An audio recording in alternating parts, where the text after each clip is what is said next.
horror movie fans. Welcome to Cold and Trash Horror Movie Grind the Podcast. I am your host, Ian. This is the show in which we grind on the absolute worst horror and sci-fi movies we can find and make fun of just how bad they are, as well as praise the good, cool classics that have been lost throughout time. Now get ready, because we're about to dive real deep inside of Hollywood's dumpster in search of the good, the so bad it's good, and the fucking ugly. Now put on your seatbelt, grab a beer or two, and enjoy the show.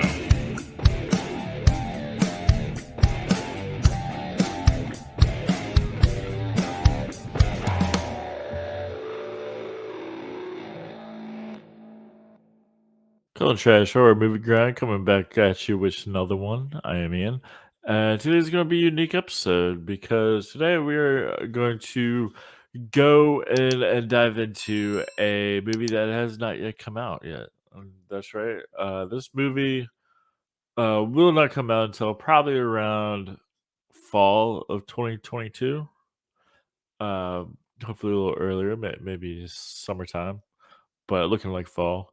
This is a movie called Miracle Valley, and it is directed by Greg Sestero, known as the survivor of The Room, one of the greatest all-time cult classic midnight movie.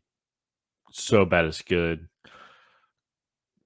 amazing movie. If you haven't seen it, then you definitely need to check it out. And Greg Sestero, he decided to make a movie of his own. This is his directorial debut. So why are we covering it? Because me and a couple of buddies, on this podcast, Johnny, who's not here, but also Sloan. Sloan's here. What's up, Sloan? Oh, hi, Sloan. When we went to go Nice. see so this was actually my first time seeing The Room in the theatrical performance. Mhm. Seeing it many, many years ago, probably like the better part of 2 decades Yeah. ago. But yeah, I got a treat to especially be sitting next to you, and you had the most quotations out of anybody I've ever seen in Yeah. any theater. And I've been to like Rocky Horror Picture Show series, and that's Uh-huh. you Uh-huh. you you made it so iconic, and I love Thank it. you. Thank you. But Well, for those who aren't following, because we're definitely skipping ahead. You, me, and Johnny, we all live in Austin, Texas. We drove to Houston. and a yellow submarine. Sorry. Okay. We all drove to Houston to go see a live screening of The Room, uh, featuring Greg Sestero himself was there. Yeah, he's the co-star of The Room, and not only that, but we also got to see his new movie Miracle Valley, which we are covering now. Um, yeah, so for those who aren't aware, The Room, if you go see that, it's you get to quote along, you get to yell props, and you get to yell out jokes, Spoons, which spoons, spoons. so many spins. So yeah, sound like you were just saying, I yelled out a lot of jokes. And you were the front runner. Like everybody was kind of concerned to shout out, and then you finally like broke that ice, and everybody finally started getting into Yeah, it. there were some people who were stealing my thunder a little bit, but unfortunately, we were in the very front row because we waited too long to get our tickets, and the only We got thing a that's lot more available were the spoons that way, very though. front. Yeah, yeah. So any spoons that we threw, that they just came back, and so we were replenished by the end of it. So before I bring out our other guest, real quick, we'll get back into this, but what were your thoughts on Miracle Valley? So by the time that the Miracle Valley ended, a lot of folks had gone to go see The Room, and they weren't sure what to expect.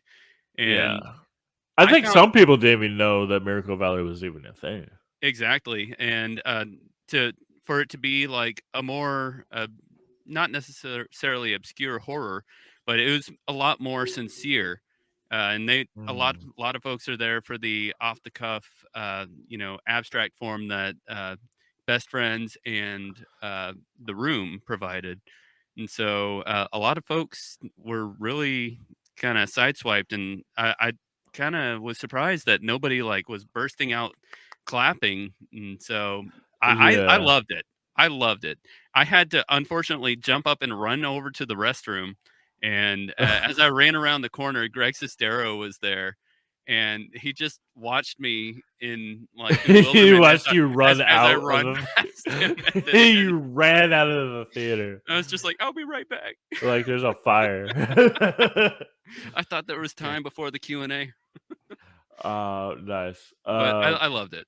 Yeah, I don't know if I really made it clear. We're going in mixed timelines here, but for those listening, yeah. So we went to see the room, and then Greg Sestero was there, and he showed us like the movie hadn't officially been released yet, but he's currently on tour. He's gone throughout the United States, and where he goes to screen the room, he's also screening Miracle Valley, I as like a bonus treat, pretty much secret to a lot of people. It's like, hey, surprise!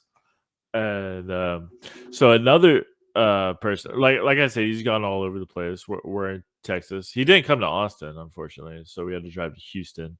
And actually, last year, me and Tony, who's also been on this podcast, we drove to Dallas, but we didn't see Miracle Valley. But he's been to other places. One place in particular is Philadelphia, and a friend of ours who lives in Philadelphia is right here, and also got to see Miracle Valley. Jenna's in the house. Welcome, Jenna. Your mic is muted, by the way. Yes, it is. Hello. Oh, How you doing? I'm good. How are you guys? Great. doing good. So you got to see Miracle Valley. Unfortunately, not as recent as us. So hopefully, it's still kind of in your memory. But yeah, when did you get to see it? And what were your overall? What were your expectations, and were they met? And just your overall thoughts. I think I was the first people to see it, if not Mm. like the second. He actually wasn't even finished making it. Like, I don't think there were any Oh, credits. really? Yeah, like there Oh, were wow. no beginning credits. I don't think there were any end credits. So I'm pretty sure I was the first or one of the first. And he wasn't even advertising it as Miracle Valley. It was like Greg Sestero's special thing that he's doing. And the room was sold out because I was going to have my friend go see the room with me. But that was sold out. And I was like, well, let's go to this fucking special thing that he's got going on. So when was this? I think it was last 2021, maybe in like the spring. Something Okay. like that. So I'm really bad with time, so I can't say for certain. yeah, me too. Time is running real quick. I'm kind of like, was it cold? I think I had like a jacket on. Because back in early March of 2021, he came on my old podcast, Maybe So Bad They're Good, and he was advertising this movie that hadn't yet come out. Nobody knew about it. Mhm. And he was pretty much announcing it basically for the first time on my show. And that was in March. Yeah, so So, it's probably around then, okay. maybe. Or was it 2020? I don't even know. The past couple of years are just crazy. No, it was a Yeah. year ago. Or- It was definitely a year ago. So you must have seen it. It had to have been summertime. Yeah, it might have been summer. I don't freaking know. But it was. Oh no, yeah, it was because he said that he made the movie like right before the pandemic. He had like Mhm. this little thing where he came up and he was like, "All right, so this is a movie that I've been working on. It's not perfect. I just want to see like everyone's overall reaction to it." And like it'll be, we filmed it right before the pandemic. And we just did it all in like 2 weeks or something like that, 2 or 3 weeks. I was like, oh my God. I think Sloan, I think he said the same thing to our crowd. Yeah. I'm sure he has a little speech. I was really liking the way that he introduced it to us about the history of how he found out how to do how to configure the story for the writing of the movie. And we'll get into that a little bit later. Kind of figured that would be good for later. I totally don't remember. But he started that before we actually started watching the movie, and it was good for food for thought in the afternoon. Yeah, for sure. Yeah, it does have an interesting backstory, which we will discuss in a little bit. But before, let's get into the trailer, which is right here.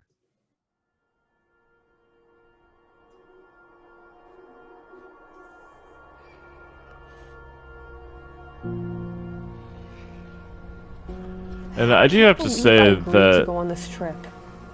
Just for a directorial debut for somebody who's never directed a movie before, the shots are fantastic. Cinematography, I think, is the best part.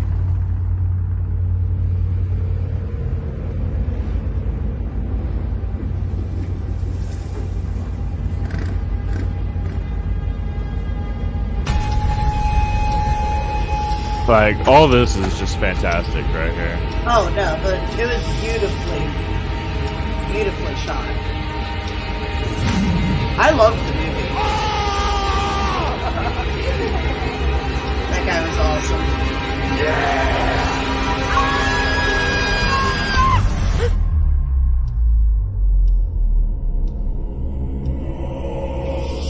All of you are here seeking something you can't find.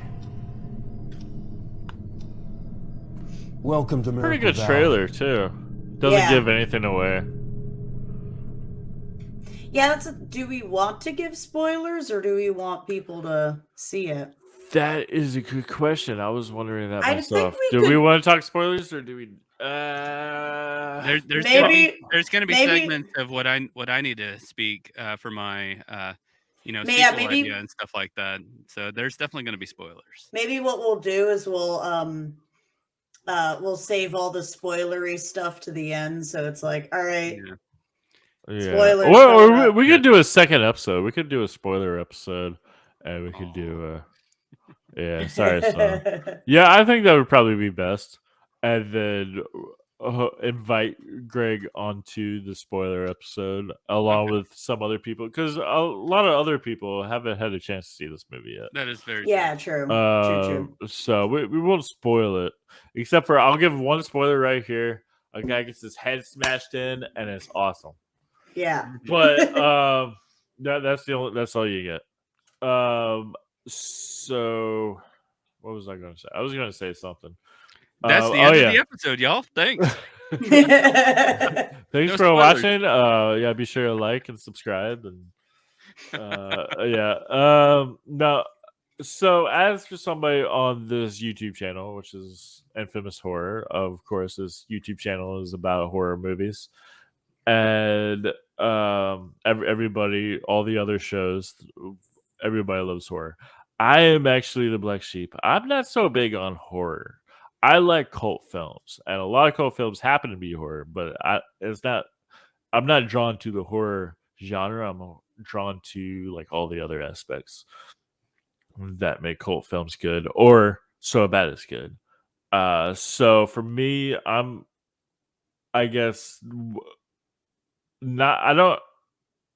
okay. So I'm not as big of a horror fan as I'm saying. So this movie didn't really connect with me, probably on the same level as it did with the two of you and other people. Just because like the whole thing of a couple go to this remote location and there's a cult and they get killed off and all that shit. Spoiler. And a bunch of stuff happens and it's scary. I think that's like a good synopsis, though. Greg Sestero himself, he has compare this maybe to the what's it called, the Texas Chainsaw Massacre, which is maybe we've also The trailer covered. definitely follows that. It makes that Mhm. same the heart race kind of along those lines. There's a lot of anticipation in the trailer. Yeah, a lot of.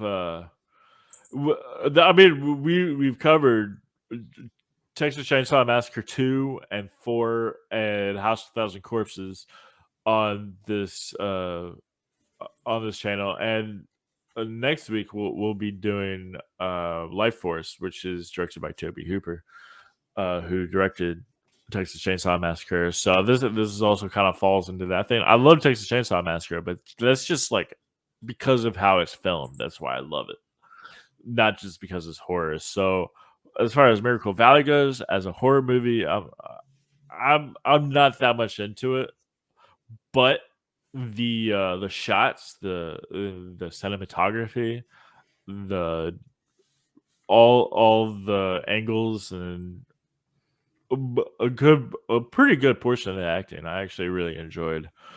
Um, I think the script could probably be better.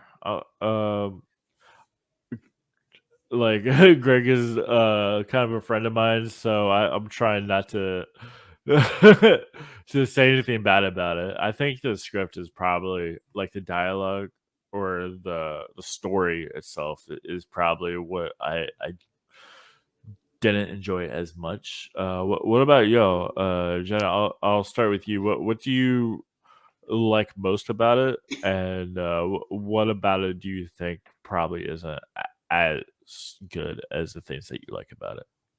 Well, I want to preface this by saying, like, my experience was a lot different than your guys. Okay. The crowd that was there fucking loved it. Like, they were like shouting and clapping, and like they were like Yeah, we had really less of enjoying that. it. Yeah, like all of us came out of it like it was a packed crowd. All of us came out of it like, yeah, fuck yeah, like shouting like woo at the end of the movie. There was Uh, some of that, but it was definitely in the minority.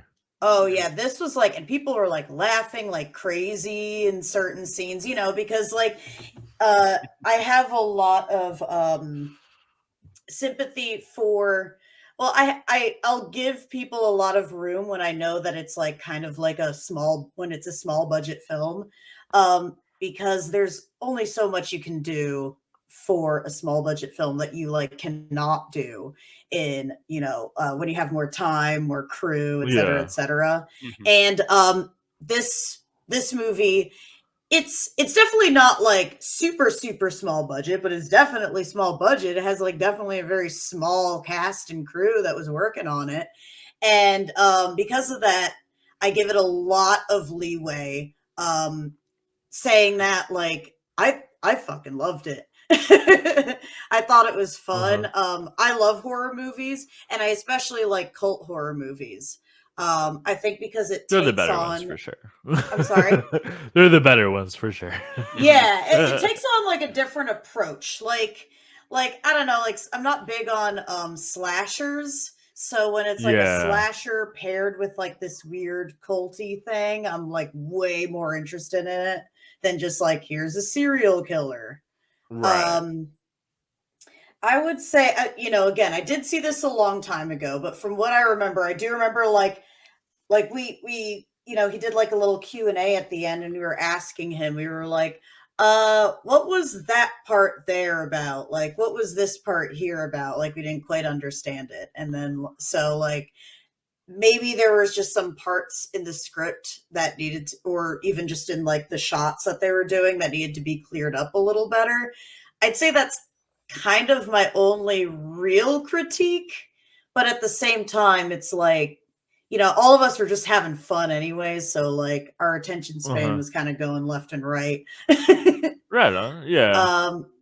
In terms of what I really liked about it, I loved the atmosphere. I think like Yeah. he did a really good job portraying a specific kind of like feel that he was going for.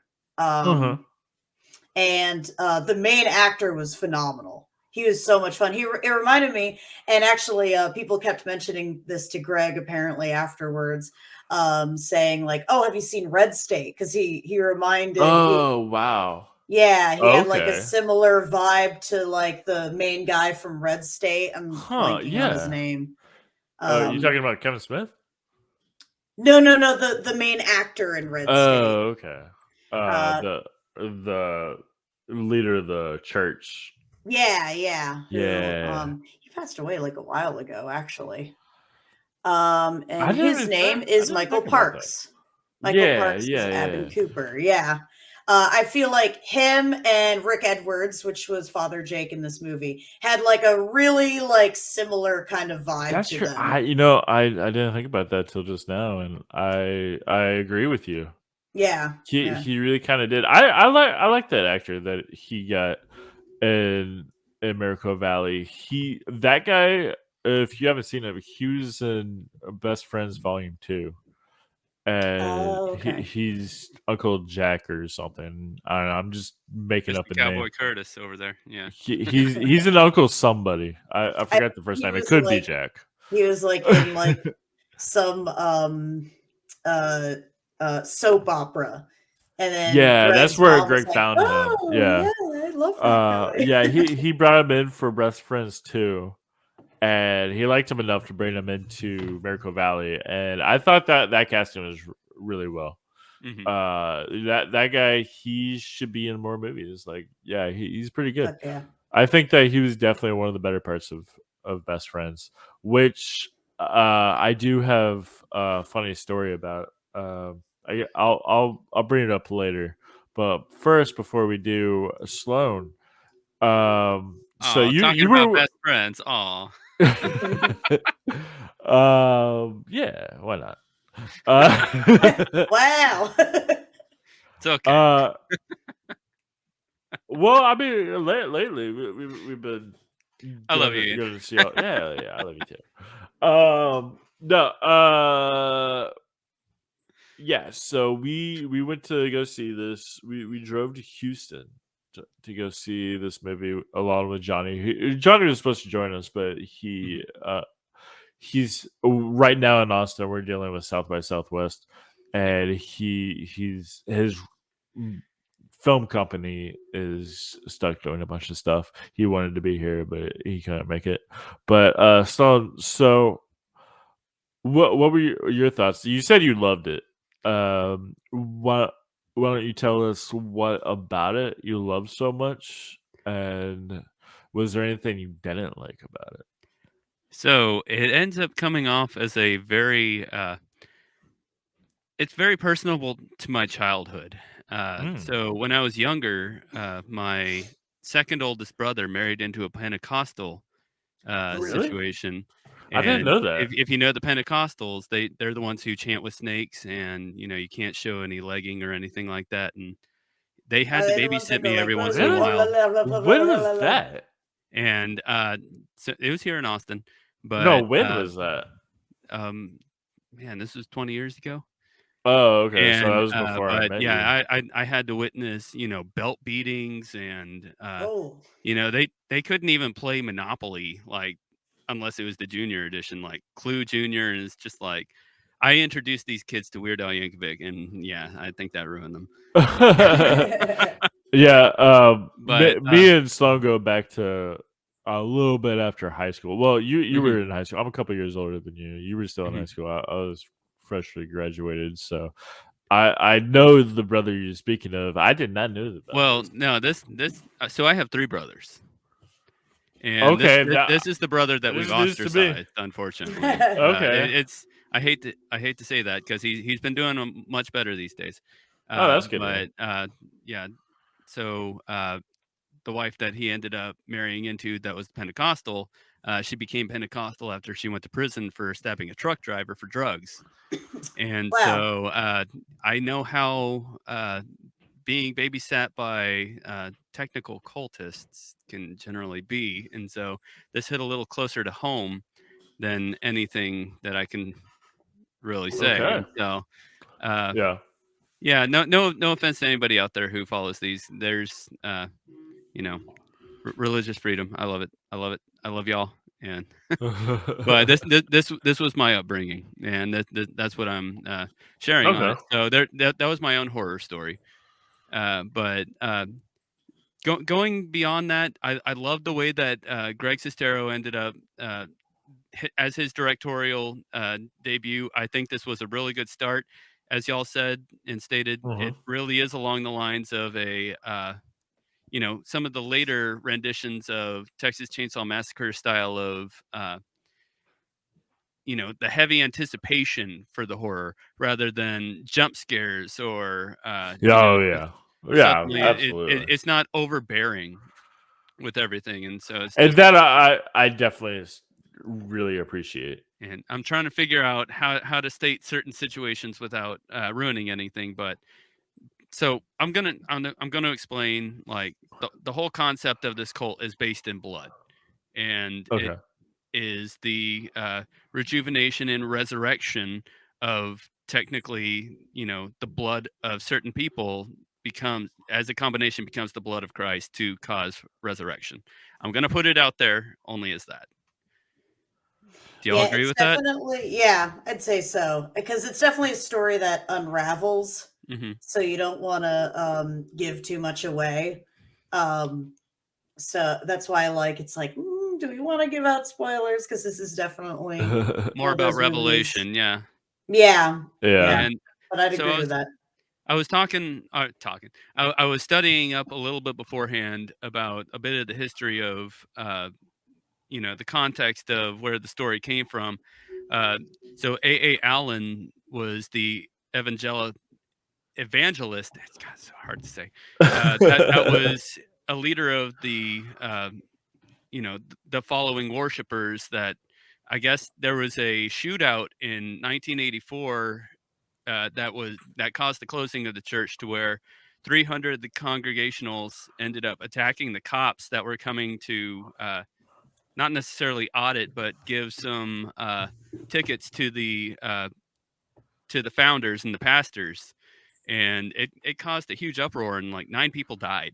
Jesus. And so yeah, it was a very heated moment, but it's echoed throughout history at this point. And we'll get back in a little bit to the story that Greg Sestero ended up sharing beforehand. But yeah, I figured that was fun information. But I'll let you take over so we can continue on with more of the conversation. Again, this is just coming from my memory. Didn't he film he filmed everything in that area that that Yes. cult was located in? Yeah, that's true. He did. So, Sloan, what was he saying during, like, as he was introducing the film? Because he So came up. you do want me to talk about how he brought up the idea for the story? Yeah, because so here's the thing: we saw the room first, and then after the room, he did After the Q and the full A. of beers. But before he did the Q and A, he was talking about what inspired this film, and then he talked about Oh, the true so events. wait, they did the room and it was like a back-to-back showing? Yeah. Oh, yeah. Okay. So that's why it's hard I to mean, they were really two. I remember mean, everything they after were 2 like movies. they were Yeah. about like an hour apart from each other. Oh, So okay. yeah, there were So, two yeah. different screenings, but Mhm. he showed up But at it was probably at the the same room crowd. for the most part. Yeah. Yeah. But There were definitely fewer people at Miracle Valley. I mean, people probably just saw like, "Hey, this is the room. I'm going to go see that." What's next? Miracle Valley. Never heard of it. it was still relatively a full auditorium, but Yeah, it, mostly. Yeah. it was crickets by the time it ended. I think people were just really taken off guard, not Yeah. understanding that it was going to be a little more of a serious movie. Yeah. Yeah. True. But I loved it. Like, afterwards, talking to Ian and Johnny, I think I was, number 1 out of 3 of We were most in in 3 favor. different places. Like Yeah. you loved it. I was like kind of middle of the road. Like the things I loved and other things I didn't really like as much. I don't know. I think me as much as probably a lot of the wrestler crowd were expecting the kind of like room-esque so bad it's good kind of thing, which it wasn't. It was a There lot more was some serious. satirical nuances, but it was Yeah. very subtle. Yeah. And then Johnny, for Johnny, it was kind of so bad it's good. Like he was laughing through a lot of it. I laughed. I laughed at a lot of good points, Yeah, especially when you said the head gets crushed. It was just Yeah, like, well, yeah, this is that great. was the my number one favorite part was like the amount of like sneaking around that Greg did in the last Yeah. half of the movie. Like every shot of it was just like creeping around a corner. I don't know why, but that like Yeah. killed me. So that's actually something I wanted to bring up is that I feel like he didn't really want to act in this movie that much. That's He did say he didn't really want to. yeah. I was about to say a spoiler, Spoilers. so never mind. All right. So you're asking me how things initially started when he first came up on the stage to perform. I guess a intermediary commentary, and so pretty much when he went down and he was driving through Arizona and he found the Miracle Valley, he saw the place that was dilapidated and broken down. It was complete derelict, and he drove up on it, and some people came out, and it's just like, "What you doing here, boy?" He's just like, "Tell me about this place," and they told him about the blood cult and how there's going to be a return of technical revelation to come back to the same spot at Wow. some Okay, so point. And there's so like there's still still followers. Yeah, there's still followers there. And he was telling us that him and another person, they were about a mile across the road, and they sent in a drone to go like investigate. And he's just like, "You sure it's not too close?" And the guy's just like, "Oh, don't worry, they'll never pay attention." Supposedly, the guys like run out and they're looking at it and they're trying to like shoot at it. Yeah, And he drives back, or they bring it back, and they start driving off, and like the guys start following them down a dirt road, like even though they were already a mile away, and they're being chased. And at some point, there's some marker where they finally turned off and just let them go. But that's pretty wacky. The things that because Yeah. like once everyone sees the location that they decided to, that they, I guess that's the Miracle Valley. It's so desolate. It's just like in the middle of fucking nowhere in the desert. What was it, Arizona? I think so. It almost makes me think of the titty bar in what is it? Dusk Till Dawn. Yeah. Like that amount of like desolation where it's like nothing. Oh, here's like one thing. Yeah. And then nothing. Yeah, which I like. Not necessarily a spoiler, but like the beginning where they're being kind of harassed by this motorcycle driver who's like, because they're in the middle of nowhere, so they can't really like lose this guy who's like fucking with them. And it's like, okay, as early on in the film, like you kind of see like where this is going, because like a lot of movies like these, they start out like looking hopeful, and that's the horror movies I do like, is where it looks hopeful. It's about like validation. Yeah, the movie starts out and you have these characters, and you're like, well, I really hope nothing bad happens to these people. Except for, and I will say this, like Greg in this movie is a piece of shit. Like, I don't think it's a spoiler because like very quickly in the story you're just kind of like, I don't know about this guy. I want to say something, but spoilers, I can't do that. I agree. Yeah, and the whole point of the movie is like, of his rehabilitation. His character, the reason why they're there is because he like takes pictures of birds, right? And he's trying to get a picture of like this rare bird that if he gets a picture of it, like it's a lot of money. And I think that's the main. That's kind of like the why they go there, if I'm not mistaken, right? Yeah, Yeah. that's it. Speaking of the bird, he came on afterwards and he was just like, so it's technically a gray hawk, but or was it a falcon or was it a hawk? It was hawk. He was just like, yeah, it's actually called a gray hawk in terminology, but silver just sounds so much more elegant. And it's just like, sure, for the story purposes, that works. Yeah.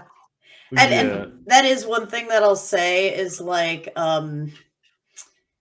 I liked how he approached the production of this movie, where he was just like, I want to get a movie out there, and it's not going to be perfect, and like I Yeah. just want to let's just make it, and mean, it's no then we'll skin see deep. where that goes. Yeah, and I don't know. I think like the whole, and then he like got one of the actors. He is not an actor at all. He was just like, he saw him like during a Rocky Horror play, and at like kind of like a side thing that he was doing, and he's like, "Hey, do you want to be in a movie?" And the guy was like, "Is this real life?" Yeah, okay. So and he and one woman in the audience helped him research all this stuff as well. So it's like, he kind of grabbed like different people from different walks of life, and they all kind of helped pitch in for this movie, which is always a fun time. Yeah, absolutely. It's basically like, it's definitely not a movie to be taken too seriously. It's pretty much just a guy who's just he just wants to just make something happen. He wants to just make this movie, and he's just having fun while he's doing it, and bringing some friends along, and just having a good time, really, which I really appreciate. And And he almost risked his life to make it, apparently. yeah.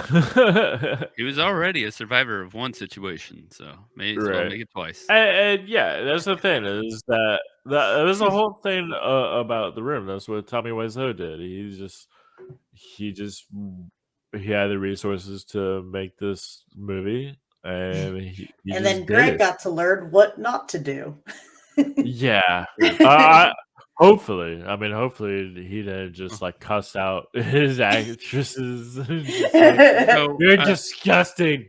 since we're at this aspect, talking about it, so there is that one cameo later on. They wanted to bring in Tommy Wiseau, and so we'll never know, as the they never show the face of this character later on. I'm not going to say what's happening or at what point in the movie, but he initially said this was originally supposed to be a cameo to where they would have fit Tommy Wiseau in, but with COVID, everything just kind of shut that idea down. So also, I like, this isn't really spoilers, but I thought it was really funny, is let me get Greg's name is David in the movie. That's his character's name. Yeah. Okay. And this was the first time that like the theater just like busted out laughing so hard. And I appreciated that he put this in the movie. It's like everyone's hanging out and they're like, "Oh, okay, David, like, so what are you doing? How you doing with your girlfriend? Yada da da da." And then someone comes out and they're like, "What are you talking about?" It's like, "Oh, we're just talking about David's sex life." Like, yeah, there were a few references to The Room. Yeah, there were. Yeah, like very subtle, but they were there, and it's like, yeah, I know why you're seeing this movie. Basically, yeah. And Best Friends is kind of like that. For those who don't know, Best Friends was written, but that was the first movie that Greg wrote. Who directed it? I don't know. I've never seen Best Friends. I know of it, but I've never seen it. We'll probably have to cover it. Yeah, we gotta cover it on this show. So I've got a very very good idea for Greg Sestero for a T-shirt. to help endorse this movie. You get a picture of the Silver Hawk, and then you've got Greg Sestero's character, and it just says, "You're tearing me apart, Silver Hawk." Nice. I'll segue into best friends, which I've decided right now we should probably cover all. And if you watch it, you could join in. Uh, so he wrote it, and it's basically the entire movie, both parts. It's like Kill Bill. It's a two-parter. Like the entire thing is one movie. It's not a sequel. It's not Best Friends 1 and 2. It's just part 1 and part 2 is like Kill Bill. It's basically a metaphor for his friendship with Tommy Wiseau, who wrote and directed The Room, and they're in real life best friends. And it's a story. It's difficult to say really what the story is, really, but Literal gold digger. yeah, yeah, true. So, have you seen Best Friends? I haven't, but I got the gist of it when we saw the previews for each of them, and you pretty much told me the good. Yeah, I told you. I really want to see it though. I looked up the plot summary. It says, when a drifter befriends a quirky mortician, I wonder who the quirky mortician is, an unlikely business partnership is formed. Paranoia soon develops, however, and both men are forced to come to terms with the fragility of friendship and loyalty. Yes. There's a lot more involved. Yeah. Yes. So you take that synopsis. You replace mortician with director. And the two of them make a movie together. And there's some ups, there's some downs. It's the same story. It's basically he's telling the story of it's basically Disaster Artist, the book that he wrote, and then the James Franco movie, which is about to make another Room. You take all of that and you change the movie of The Room to basically instead of him being a director, he's a mortician. And it's very metaphorical. I enjoy it. It's pretty good. It's definitely not for everybody. This movie is only really, I'd say, it's very niche. It's like fans of The Room, like real true fans of The Room, will enjoy this movie. Like if you know this, like if you've read the book, you've watched the movie Disaster Artist, then you'll enjoy this movie. It's definitely not for casual audiences. And I know this because here's a funny story. Story time. I went to go see Best Friends and in the theater, and so I sat down. It only played like one night. I went to see it. I sat down on my seat, and a couple seats over from me was this older couple, and we were just waiting for the movie to start. And it was mostly an empty theater. Like there were some people sitting around, and you could tell everybody's like fans of The Room. They were like really excited, and especially during like every one of Tommy Wiseau's lines throughout the movie, everybody was just laughing, like "Woo, quirky Tommy Wiseau." But anyway, before the movie started, there's this older couple that they kind of standing out. They're not like your Room audience, and they're like psst, psst, over to me, and they're like, "Hey, what brings you here?" And I'm like, "The Room," and like just like that, like I said, a Room, like duh, like what else? And they're like, "What?" I say, "The Room." I'm like, "What's that?" Best movie ever, like best bad movie ever made. Tommy Wiseau, Greg Sestero. They're like, "Who?" Oh no. Exactly. Oh no. And so it was like, yeah, it's the best movie, best so bad as good movie ever made. What brings you here? And they're like, and the woman, she points to her husband. She's like, his niece is in this movie. Ah, So those are really nice. That's a really nice uncle right there. yeah. So they don't know anything about this movie or who made it or who's the actors are involved, except for his niece, which is the Greg Sestero's character's girlfriend. That's a pretty major role. It's pretty, yeah. It's yeah. She's kind of the antagonist of the film. She, much like if you've seen Disaster Artist, the movie Disaster Artist, Greg Sestero's girlfriend kind of like tries to separate him from Tommy Wiseau. She's like Tommy Wiseau's trying to like bring Greg into like the room, like his world.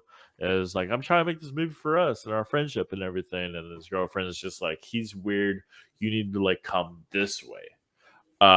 So in Best Friends, his girlfriend kind of does the same thing. It's very metaphorical for like what actually happened with their friendship during the filming of The Room. So like his girlfriend in Best Friends is kind of the antagonist, and the actress who lives in Texas, this is her first movie she's ever been in. I looked this up and I talked to Greg about this after me and Greg became friends. I told him this story, and he was like, "Yeah, this is her first movie." So, yeah, this guy, he was just him and his wife were just supporting his niece in her first role ever, not knowing what they were walking into. And so during the movie, especially during all of Tommy's lines, I just heard this guy like a couple seats over from me just like muttering to himself, just like, God damn it. Fuck. It's just like this fucking movie. And when I say that this movie is very niche and it's only for fans of The Room, I really mean it. Because this guy was not having a good time at all. And his wife was trying to calm him down. I was like, it's all right. I think that's why I did like Miracle Valley. So I went with someone who like he saw The Room, and he like, but he's not into like bad movies really. He's not like too into horror movies, like kind of like a Marvel type, like, oh, I like Marvel movies, that kind of guy. But he really enjoyed Miracle Valley. Like he was like, yeah, that was actually kind of fun. Because I was like, all right, well, we can't see The Room. We can see this. And like, whatever this surprise is. Yeah. And he really enjoyed it, even though, like, the tone is way different from The Room. Yeah. And I think that's like what I do really like about this movie is it breaks probably what Greg wanted, is it like breaks that Room mentality that people would have while still paying some sort of homage to it. Being like, oh yeah, I was in this movie, but the feels very different. Like it is more serious, like even though you can tell that absolutely. like it's having fun with the plot, and the actors and everything are kind of like having fun with the performance and everything.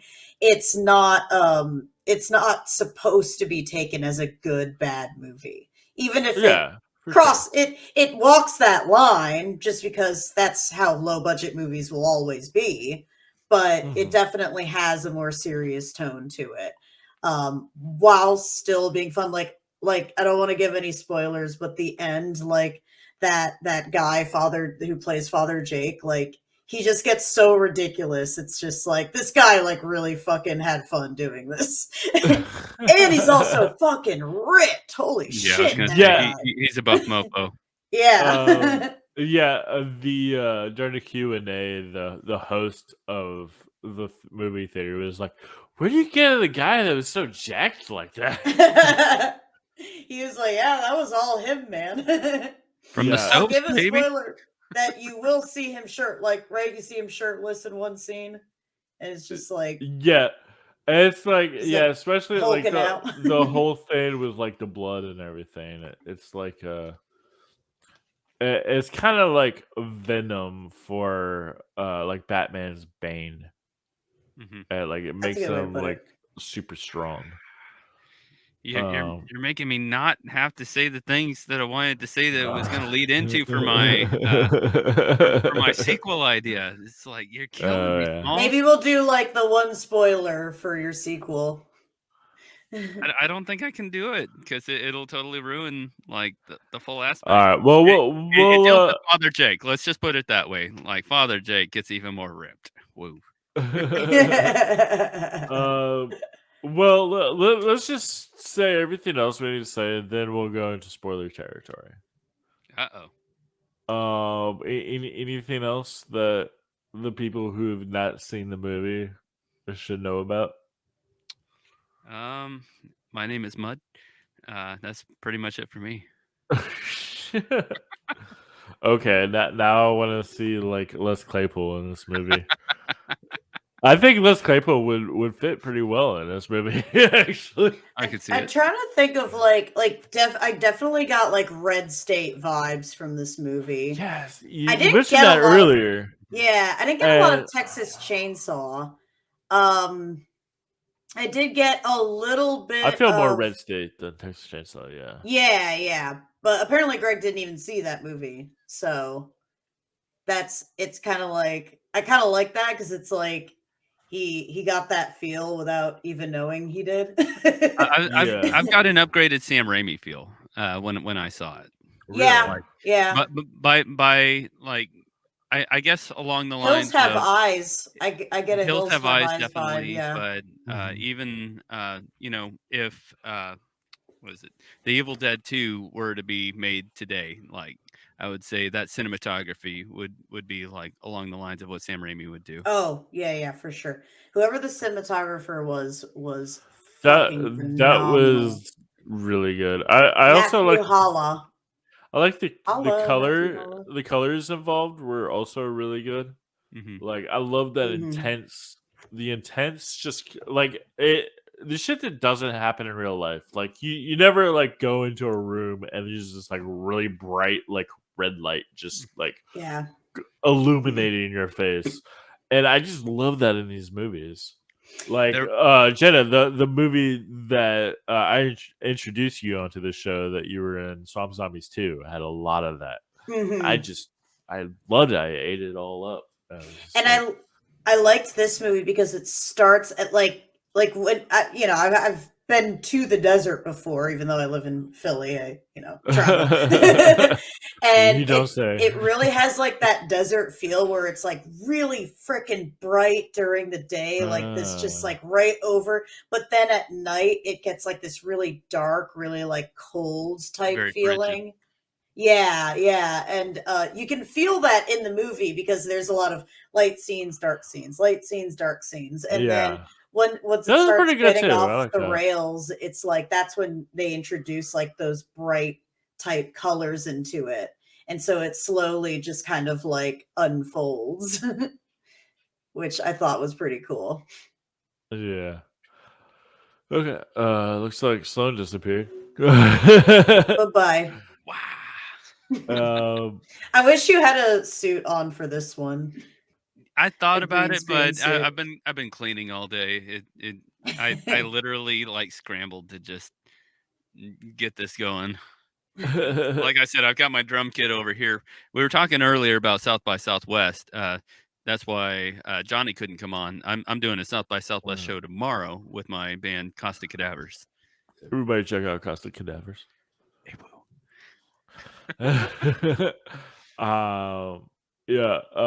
But yeah, anyway, yeah, that's what I gotta say is really like the highlight of the movie is the direction. Like I think that Greg really knocked it out of the park with this one. With the directing, and I loved all the frames, all the shots, all the angles, the cinematography, like all that. he definitely brought a good crew together, a good cast together. Like he really knew what he was doing, and I really can't wait to see what he's going to do in the future. Which he does have a movie coming out in the future. The script is written. I don't think that they've already started filming it. I think he's getting ready to film it. This is again a movie that he talked about in my old show a year ago. Maybe So Bad That Good, Midnight Cool Classics in Camp. So check that out. I'll Did go we say ahead. which one it is? Like what it's about? Yeah. Oh, he went all up into it. And so I don't think he'll mind if I talk about it now because he already talked about it on my old show a year ago, which is funny. So here's the thing: he came onto my show and he talked about Miracle Valley, and then long before it came out, and so he was saying it was about like this cult thing. That's basically it. Then he started talking about this other project, it's an alien abduction story. But he was talking about them at the same time, so I thought there was one movie, which is a cult alien abduction thing, and I found out later he was talking about two separate movies at the same Damn, time. that's going to be one of my sequel ideas. Oh yeah. Just one of them. Yeah, I was thinking that. I was like, what if we combined the two? Like Exactly. Cabin in the Woods style. Yeah. Yeah. But yeah, his next movie that he's about to start working on is Alien Abduction Story, which may or may not be based on a true story. And may or may not be a remake / reboot of an already made film that we may or may not have talked about. And he came onto my show to So review mysterious. a movie on my show that so check out Maybe So Bad They're Good, Midnight Cool Classics in Camp. So it's an alien abduction story. That's all I'll say without his permission. So we have that to look forward to. I can't wait. Like, I mean, this was definitely a very strong start. I would say like it's like psychological horror / slasher. Would you say? Miracle Valley? Yeah. Yeah, Mhm. I'd say that. There's like a little bit of slasher and gore, but it doesn't go over the top. So, speaking about that, there's one of my favorite aspects of the movie. Are we into the area where we can start doing a few spoilers? It's spoiler time. Spoilers. Spoiler time. All right. Activate. Only for like the next 10 minutes. So Okay. skip ahead for a little bit, you listeners. And if you don't want any spoilers, just skip ahead, and then we'll stop talking about spoilers for like the next 10 minutes or so. All right, Summer, what you got? It is spoiler time. All right. So, the aspect of the twins. So initially, when he hired on one actress that was supposed to be in the blue dress, she brought her twin sister. And they Right. thought that it would be a little more ominous having the twin sister aspect, almost like The Shining. And so they came in matching dresses, and so it was very ominous the way that they were, chasing Greg Sestero's character through the rain, which it wasn't supposed to rain, and they continuously went through the rain and kept filming. And he said that everybody was a good good soldier. trying to figure a good word for that. Trooper. Good trooper, thank you. Good soldiers don't back down. But everybody was had a good head on their shoulders, and sawed it through, and it really made the extra aspect for the movie filming it in the rain, even though it was really cold. They said it was like 35 degrees out, and so Yes. I mean, it's desert. It gets cold at night. Hot in the day, cold at night. I am going to go back to what you said about the twins. Jenna, do you remember these twins? No. Double men come, baby. You saw the movie once, like a year ago, so that's fair. I kind of forgot about it until you brought it up. So do you remember this during I don't know if the that would be a Q&A? spoiler then, since I don't even remember it. It's not integral to the plot. It's not. So do you remember when during the Q&A there was this girl who was like, yeah, as my I'm really invested and I have a lot of knowledge in horror movies, so maybe I'm just projecting my horror knowledge onto your movie. But were Ugh. those twins supposed to be like The Shining? You remember that? I definitely do remember that. And then Johnny, who's right next to us, he just bust out laughing. It was like, come on, like she's putting herself on a really high pedestal. Like, My whole concept was Like, have you ever heard of that movie before? it's I during that chase scene, it made me feel like Sherry Moon Zombie in House of a Thousand Corpses. Run, rabbit, oh run! yeah.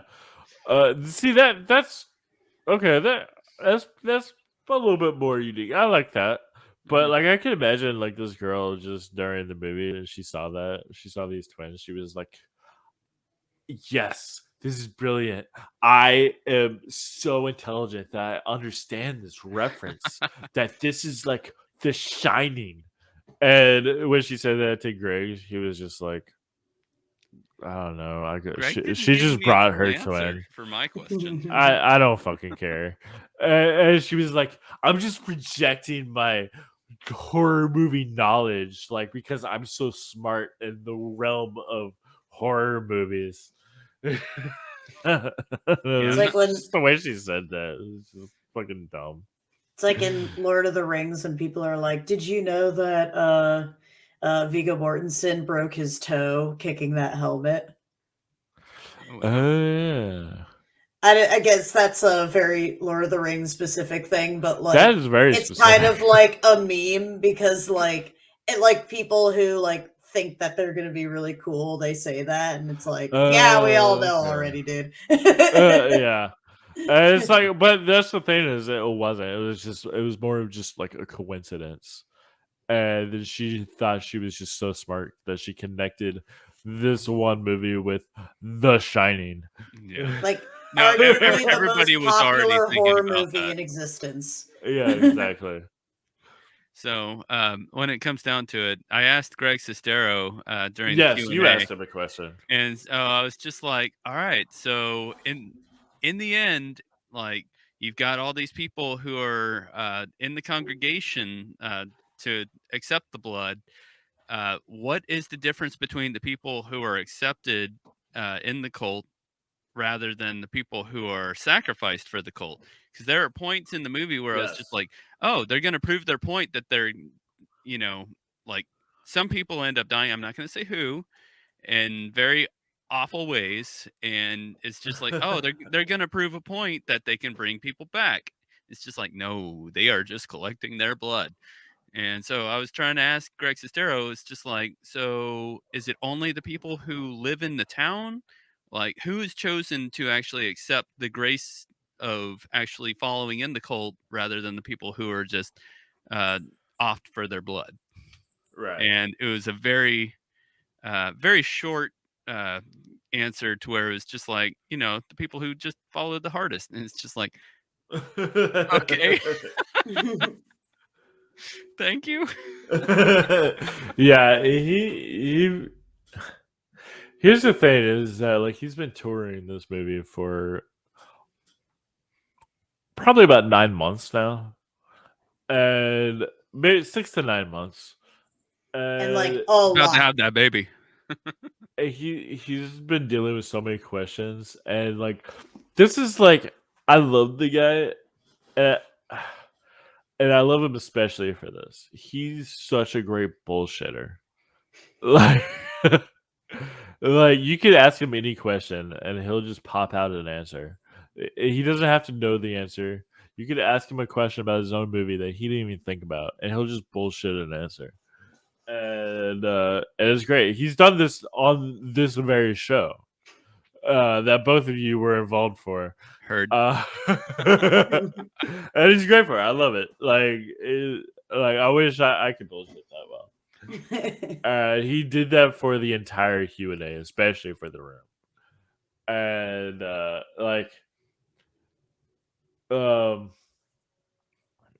yeah. I don't remember any specific answers. Do you, Sloan or Jenna? Did you hear any like questions that he might have like been like, oh yeah, that's a bullshit answer for? Well, the only thing I that I don't- remember is he gave everybody a more significant answer than myself. So I think I was stuck on that. So You Jenna might probably know asked better. him a question that he was just like, shit, I didn't think about that. I don't remember any of the questions. I think I just asked him like I heard this one song where like that big guy's like beating him up, but it was just kind of like a kind of beat, and I'm like, ooh, I could like if that song's on Spotify, I could put it on my my workout playlist. But, Workout but list for getting pounded. yeah, and he was like, I don't know, I forgot it. It was some guy. Yeah, you're getting fucked up. And he was like, I wish that I had like that I could just have put like Slayer on it instead. And I'm like, hell yeah, brother. Fuck, yeah.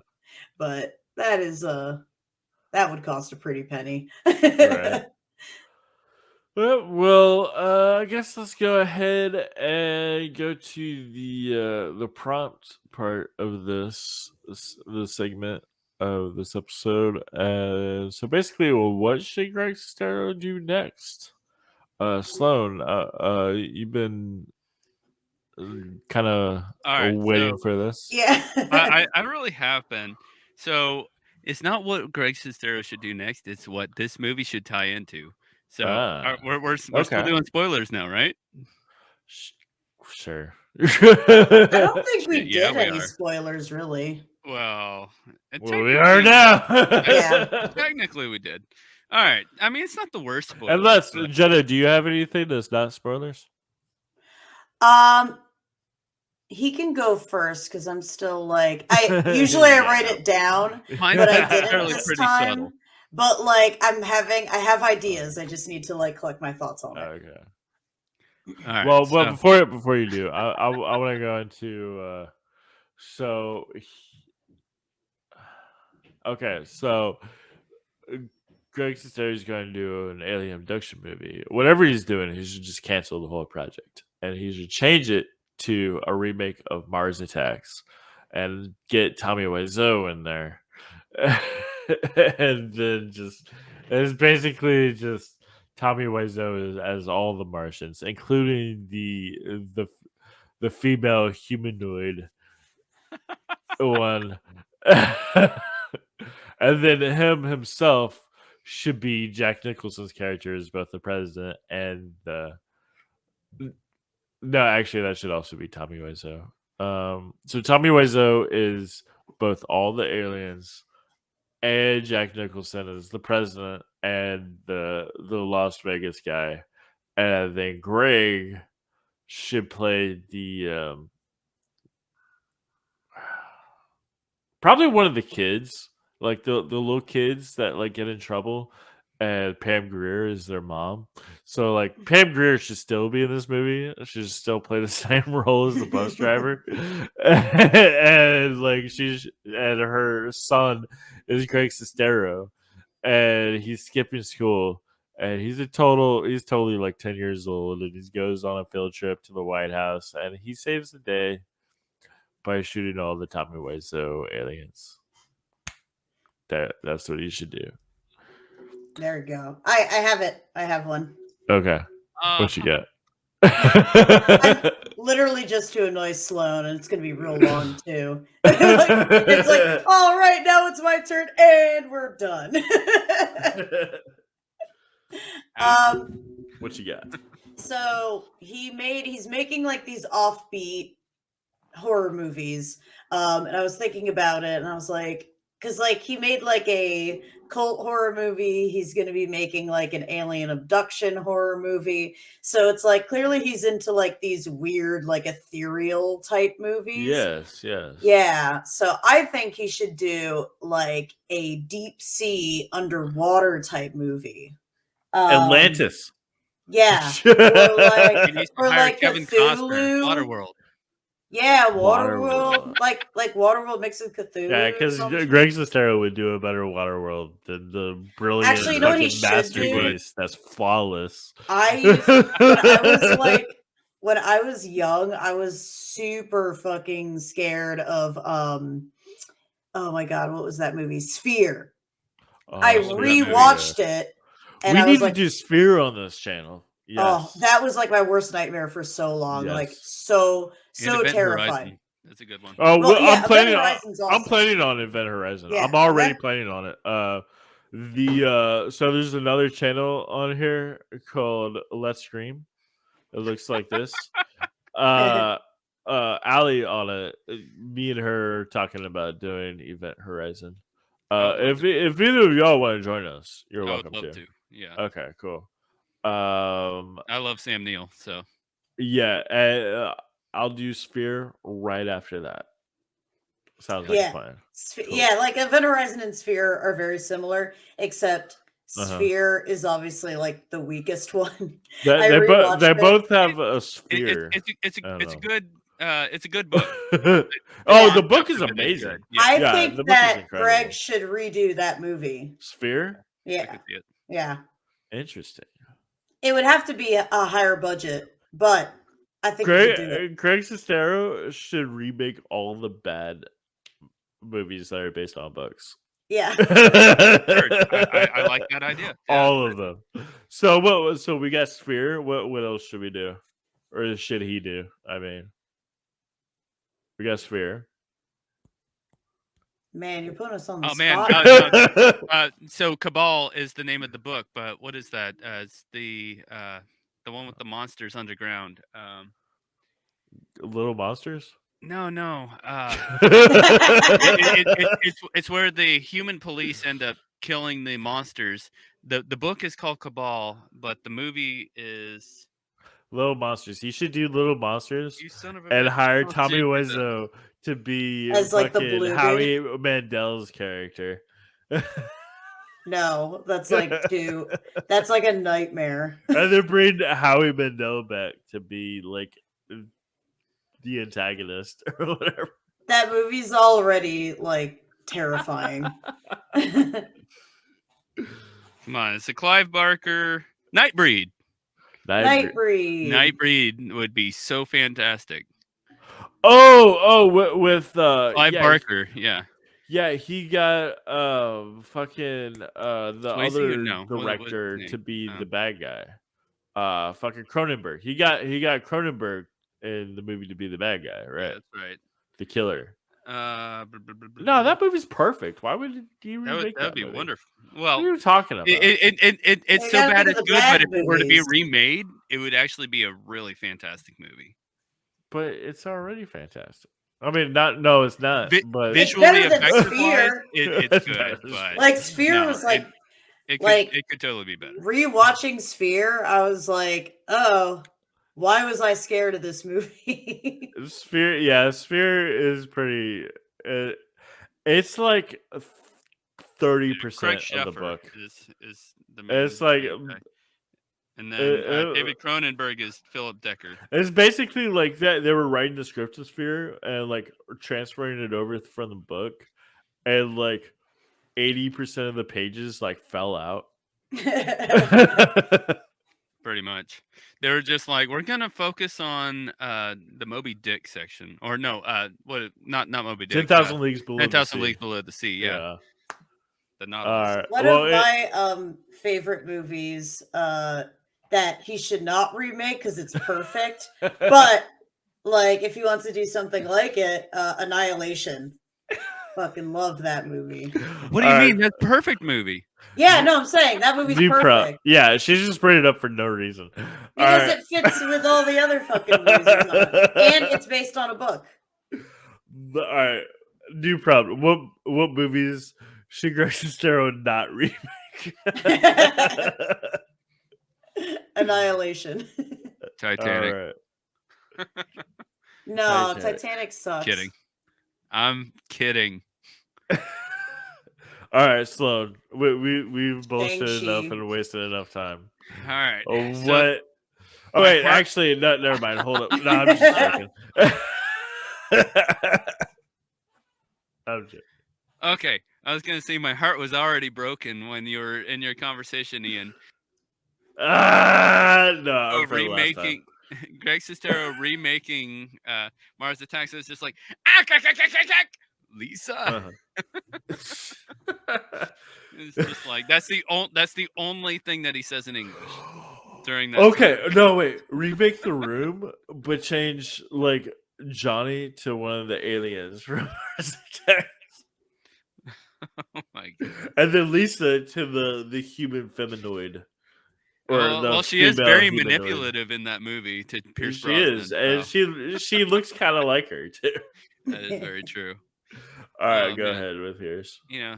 All right. So, concept wise, I'm sorry, you guys totally threw me out the window with all that extra stuff. Like now I'm really excited to see Cabal remade or Nightbreed. And all right, so blah, blah, blah, blah. Let's bring this back to here. So The you floor know is yours. how Jake ends up getting all roided out by the end of it. Uh-huh. And so my whole concept was, unfortunately, looking at Nightbreed totally threw my other information out the window. I deleted it.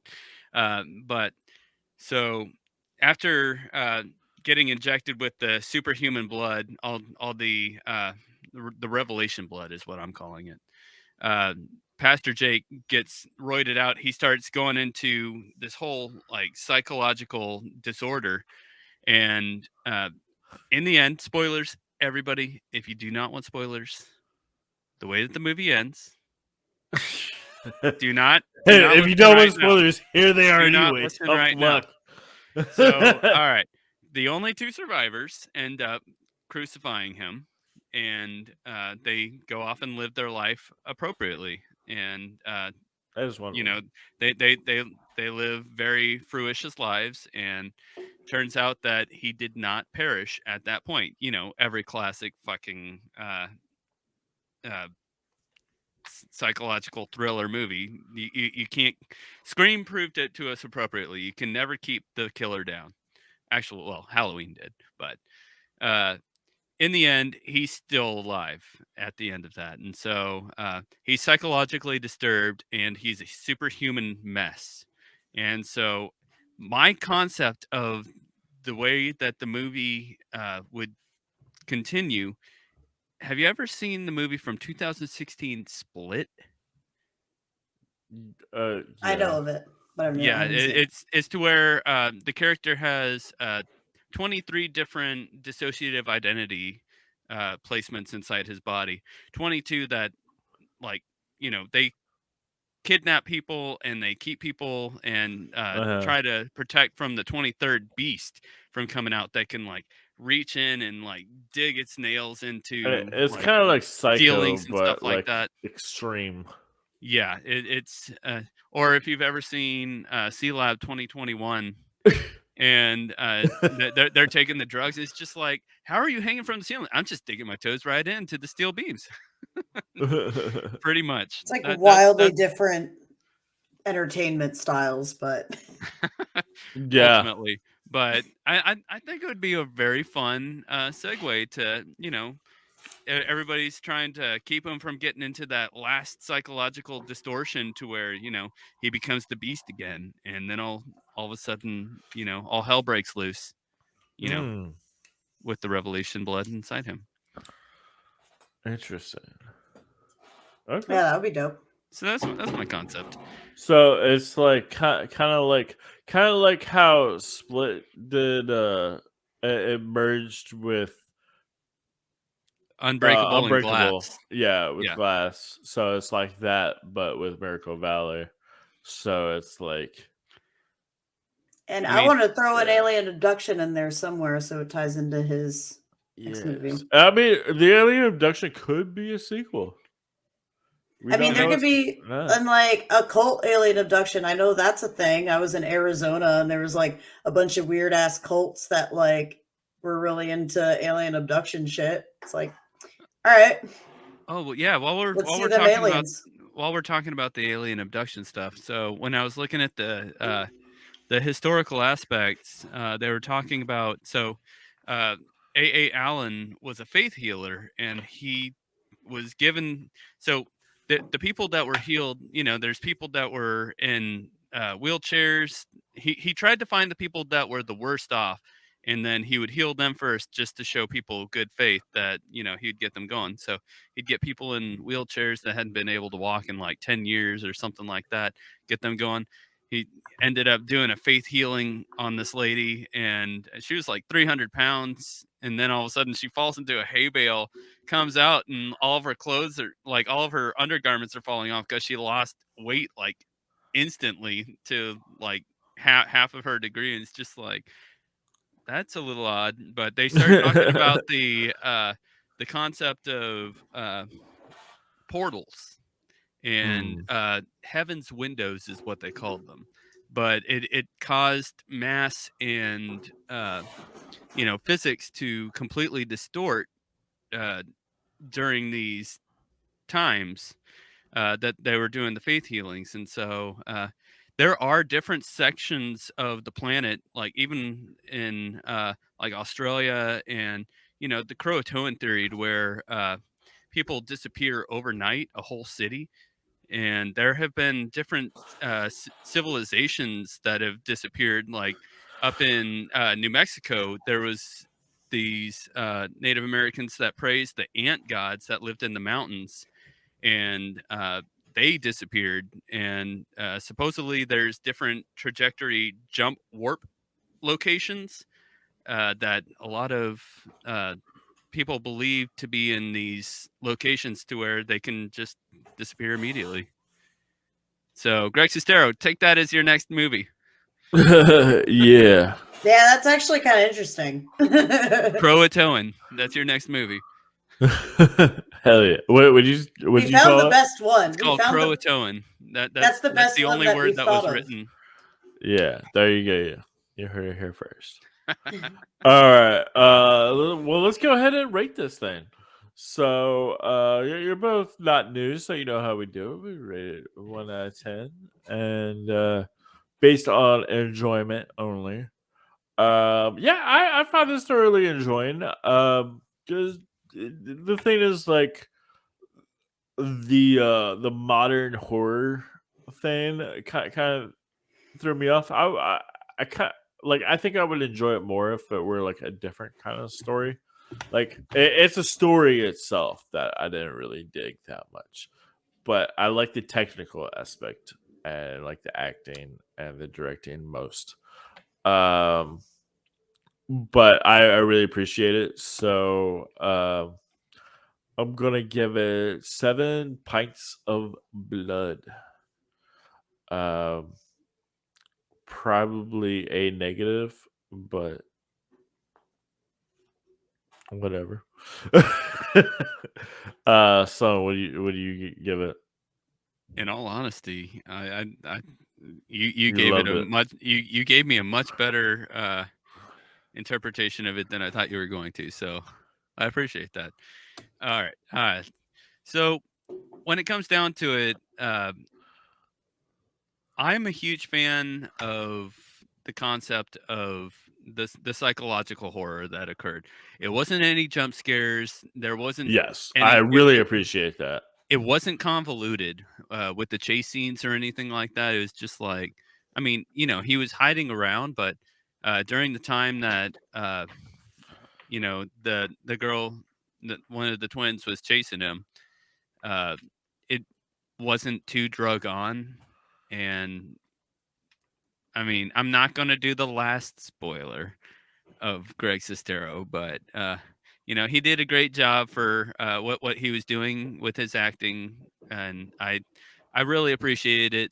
And I was actually quite surprised, and it was a pleasant surprise to see that the characters didn't all see the same outcome. Let's just put it that way. And Yes. so, psychologically distorted from having not me, but the female character. I forget what her name is right now. She we Sarah. we barely touched any on her, and No, not barely. We didn't at all. And Her so, name is Sarah, and she's played by Angela Mariano. and so her character was very disoriented when it came down to it. She did not want to be out there to help Greg Sestero's character at all. And he was trying to make amends with her, but she was being a bit of a pain. Her mother's dying, all sorts of different things. And so, the classic cliche of that is one thing. It was seen in Midsommar, to where they go on a trip, and she's just not having any part of it. But in the end, she becomes the outlandish overlord of salvation, I guess to say. And I just totally correlated this completely with Midsommar. There's a lot of similarities. There is, now that I think about it. Wow. I was gonna say that, but I'm not saying that it gives away a lot of the plot, but there's similar plot points. No, there is. I'm not saying they're completely identical, but right as I touched on that point. Wow. Okay, so branching on with that, I really loved the fact that there was a lot of dynamics between the main characters, being the two primaries, and I'm counting the third main character as Pastor Jake. They're friends. I feel a little bad for them, but I'm not gonna spoil that. Let's just say there's a good axe segment, but Dude, you've been talking for like 5 minutes. all right, fine. I loved it. I'm recalling all sorts of situations, and I loved it. I loved it so much, and I'm gonna go ahead and give it 9 axes to the cranium. Dope.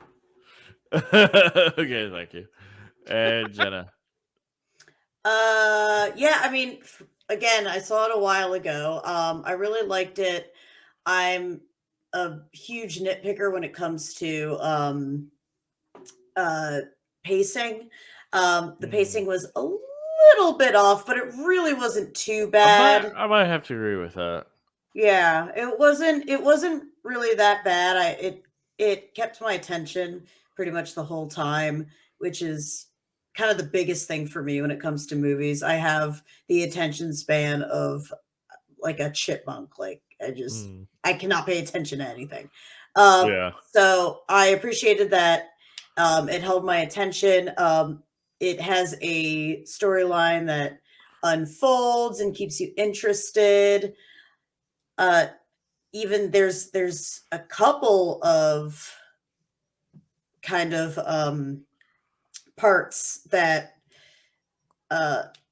jump out at you and surprise you. I'm not trying to get into any spoilers, but there are a couple parts where you're like, oh, okay, oh, they did this, oh, that's pretty cool. I'm sorry, I'm just laughing at just thinking about just I'm just imagining somebody in the audience oh, okay, they did this. That's basically what I did. All right, anyway, go ahead. But I think that and for it being low budget, it was really good. I'm still going to give it, I think for you too, I'm going to give it a 7 out of 10.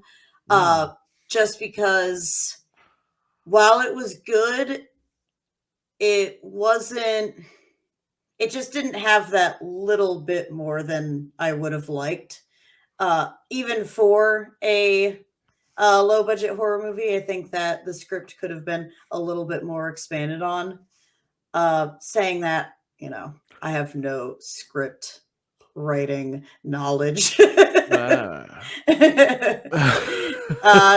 7 out of 10 Silver Hawks. I was gonna All say it right. had a silver hawk. Come on. Yeah. All right, cool. Well, cool. Well, that is Miracle Valley. So yeah, thanks everybody for checking us out and listening to our total bullshit. Yeah. This is our honest, complete, almost complete, honest, but Are we mostly honest? also bullshit. It's somewhere between complete bullshit and brutal honesty. I'm going to rate it higher on IMDb, though. Oh, 6.9 out of 10. That's the IMDb rating, so... Yeah. So there you go. So let's get into next week's episode. Here's a little clip right here. This is an autopsy on the body of a young man, dead approximately 2 hours. Did you say he was about 20? Yes, has that's this correct. corpse.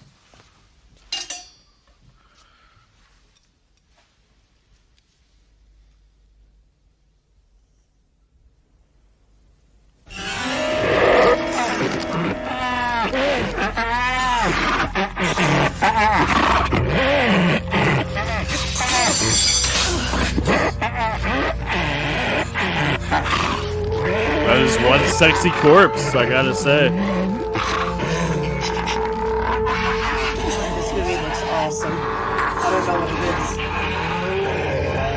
Yeah. Look how sexy that corpse is.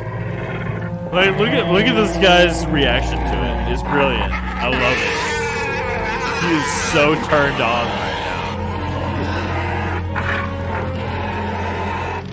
Is that not Christopher Walken? No, it's not. It might be.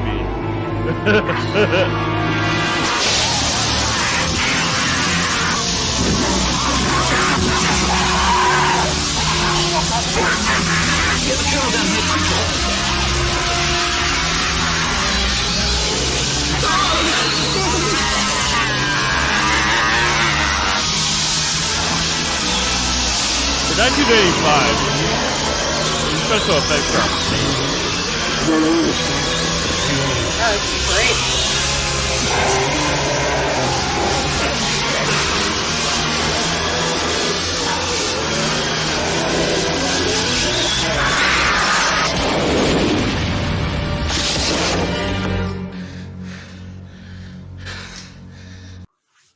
And ladies and gentlemen, that is Life Force from 1985. I gotta watch that. I've never seen this. It is dope.